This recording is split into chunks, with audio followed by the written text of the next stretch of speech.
Les centimes, les voici. Petite vidéo de rappel de ce que sont les centimes et de leur valeur comparée à celle des euros que nous connaissons déjà. Alors les centimes.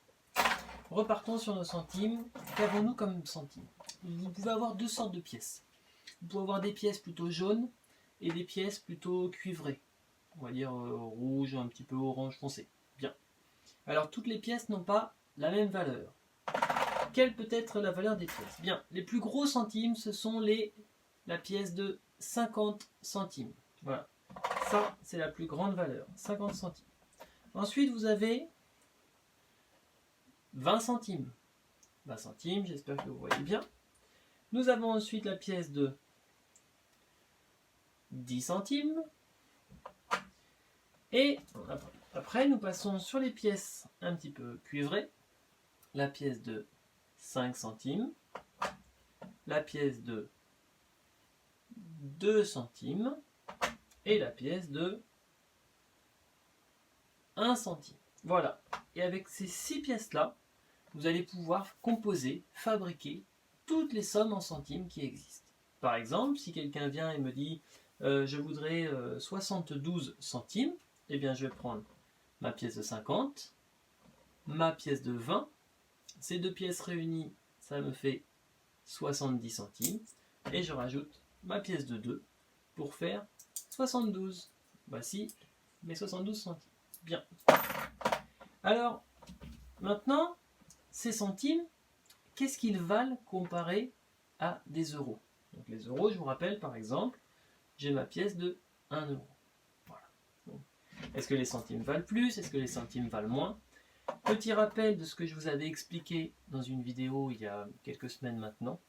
En fait, pour comparer les deux, il faut faire la chose suivante. 1 euro, c'est égal à 100 centimes. Voilà, ça, c'est une chose très importante qu'il faut retenir. Alors, ça se retient assez facilement parce que regardez, dans centimes, il y a 100. Donc en fait, on reconnaît que 1 euro, c'est égal à 100 centimes. Ce qui veut dire par exemple que ma pièce de 1 euro, elle va valoir, par exemple, eh bien, 2 pièces de 50 centimes.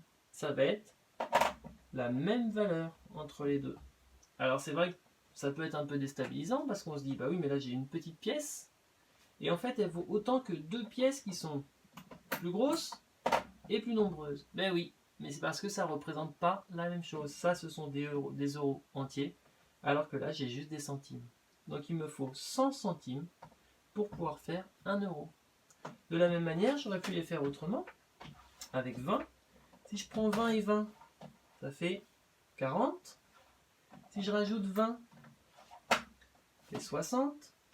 Si je rajoute 20, ça fait 80. Si je rajoute 20, ça fait 100. J'atteins mes 100 centimes. Donc en fait, 5 pièces de 20 centimes, c'est la même chose que 1 euro.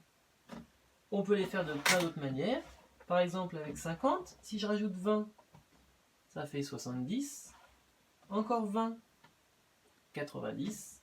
Et à ce moment-là, je rajoute une pièce de 10. Et ça me fait 100 centimes. Voilà, il y a plein de combinaisons possibles. À partir du moment où vous arrivez à 100, vous savez que ça fait 1 euro. Voilà. Alors après, quand on note les prix, comment est-ce que ça va s'écrire? Si par exemple, le marchand me donne... Tiens, il va me donner ça. Voilà, le marchand, il m'a donné cette pièce-là, cette pièce-là, et cette pièce-là. Bien. Combien est-ce que j'ai d'argent? Bon alors, j'ai 1 euro, et j'ai 52, je vais l'écrire en nombre, pardon, 52 centimes. Alors comment est-ce que ça va s'écrire ça? Plus simplement, je veux dire.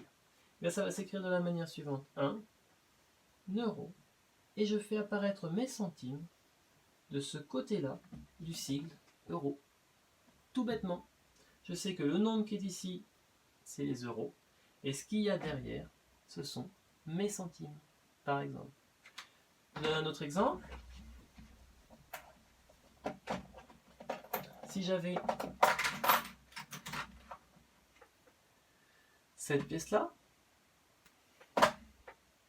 cette pièce-là, qu'est-ce que j'écrirais? J'ai donc 2 euros, j'ai 20 centimes, donc j'écrirai 2, le sigle euro, et 20. Voilà comment représenter cette chose-là. Voilà, j'espère que cette vidéo va vous être utile pour réaliser l'exercice de numération de ce vendredi 19 juin. Bon courage!